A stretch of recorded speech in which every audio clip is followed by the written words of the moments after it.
একটা নতুন স্মার্টফোন কেনা কিন্তু দিন দিন বেশ কঠিন একটা কাজ হয়ে যাচ্ছে, তাই না?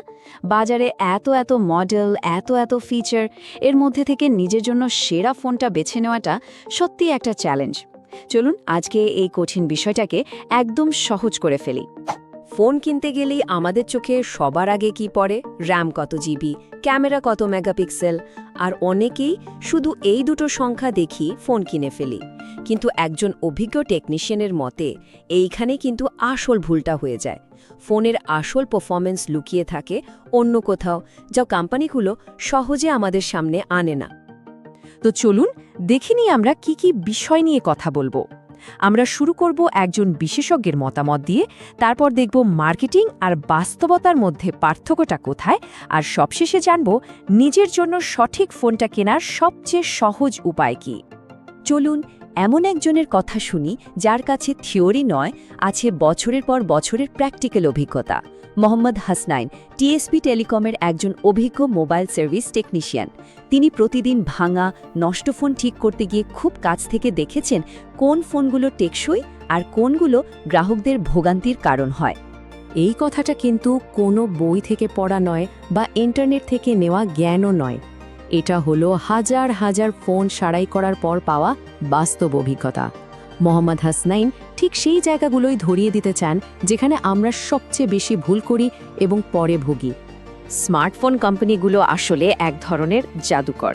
তারা মার্কেটিং দিয়ে আমাদের চোখে ধাঁধা লাগিয়ে দেয়। এমন কিছু ফিচারকে বিশাল করে দেখানো হয় যা আমাদের আকর্ষণ করে, কিন্তু ফোনের আসল পারফরম্যান্সের জন্য যা জরুরি সেই বিষয়গুলো খুব চালাকির সাথে আড়ালে রাখা হয়।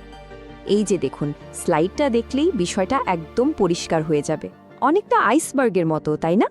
যা দেখানো হচ্ছে মানে বিশাল মেগাপিক্সেলের ক্যামেরা বা ভার্চুয়াল র্যাম, সেটা হলো চূড়া। কিন্তু হাসনাইনের মতে ফোনের আসল শক্তি মানে পারফরমেন্সের মূল ভিত্তিটা লুকিয়ে আছে পানির নিচে। যেমন ফোনের প্রসেসর কেমন, স্টোরেজের টাইপ কি, এগুলোই ঠিক করে দেয় আপনার ফোনটা আসলে কতটা ফাস্ট হবে। সোজা কথায় সিপিইউ হলো ফোনের ইঞ্জিন। ইঞ্জিন দুর্বল হলে বডি যতই চকচকে হোক, গাড়ি কিন্তু ভালো চলবে না।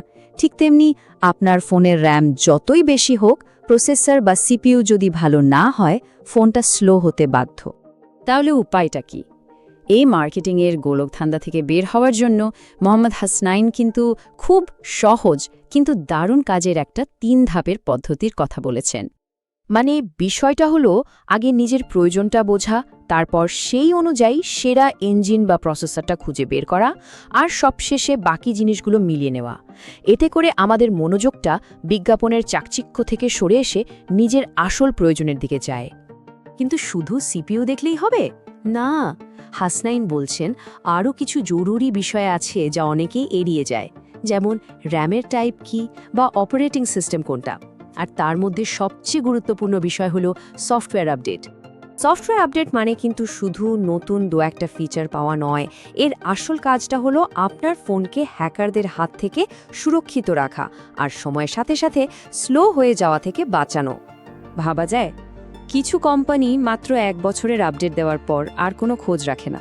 তার মানে আপনার কষ্ট করে কেনা নতুন ফোনটি 1 বছরের মধ্যেই পুরনো আর ঝুঁকির মুখে পড়ে যেতে পারে। তাই কেনার আগে অবশ্যই জেনে নিন ব্র্যান্ডটি কত বছরের সফটওয়্যার আপডেটের গ্যারান্টি দিচ্ছে।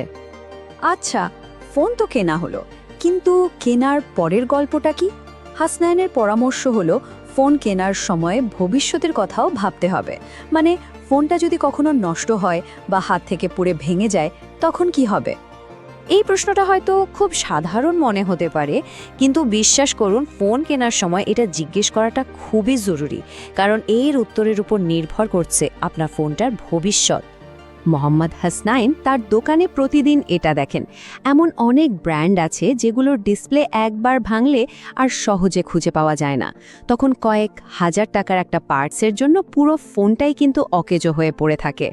তো সব আলোচনার পর আমরা এখন সবচেয়ে দরকারি জায়গাটায় এসেছি। মনে রাখতে হবে সব ফোন সবার জন্য না। আপনার প্রয়োজন অনুযায়ী কোন ফিচারগুলোকে আগে গুরুত্ব দিতে হবে সেটা বোঝা খুব জরুরি। এই টেবিলটা দেখুন কি চমৎকারভাবে বুঝিয়ে দেওয়া হয়েছে। যেমন ধরুন কেউ যদি মূলত গেম খেলার জন্য ফোন কেনে, তার জন্য ক্যামেরার চেয়েও অনেক বেশি জরুরি হলো একটা পাওয়ারফুল প্রসেসর। আবার একজন ছাত্রছাত্রীর জন্য হয়তো ভালো ব্যাটারি লাইফ আর ভিডিও কলের জন্য ভালো ক্যামেরাটাই বেশি দরকার। শেষ পর্যন্ত প্রশ্নটা এটাই, আমরা কি শুধু স্পেসিফিকেশনের একটা লম্বা লিস্ট কিনব, নাকি নিজের প্রয়োজনের একটা সত্যিকারের সমাধান খুঁজব? মোহাম্মদ হাসনাইনের এই পরামর্শগুলো মাথায় রাখলে আশা করি পরের বার ফোন কেনার সিদ্ধান্তটা কিন্তু অনেক সহজ হয়ে যাবে।